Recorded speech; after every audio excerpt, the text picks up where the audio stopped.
Happy New Year! Happy New Year, everyone! Yay! Naku, itong ating mga kasama dito. Mass burial para sa mga biktima ng Bagyong Pablo balak isagawa ng NDRRMC. Samantala, suportado ng Department of Health ang panukalang buwisan ng 10%. Samantala, hinimok ni Senate President Franklin Drilon na mga kabataan. Samantala, binigyan diin ng pulisya na bahagi. House Speaker Sonny Belmonte says consultation. Samantala, sinabi naman ng Philippine Navy na susundin ito kung ano man. Samantala, posible naman na itigil ngayong araw ng parish pastor.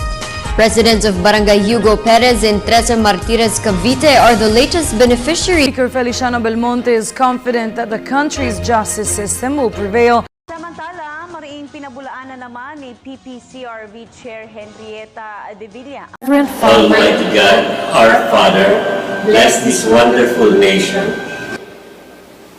physical and spiritual war, from fear and confusion, from separation and division.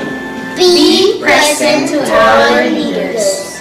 Give them wisdom and courage, affection and compassion, as they ponder decisions affecting peace of its people. Make us more deeply aware of our beginnings, remembering not only our rights, but also our duties and responsibilities as citizens. Make this nation the pearl of the Orient Seas, to be a great place again. May all its people know clearly your will. That they may fulfill the call for us in the salvation of this land and the restoring of all things. In the name of Jesus Christ, our Lord and Savior. Amen.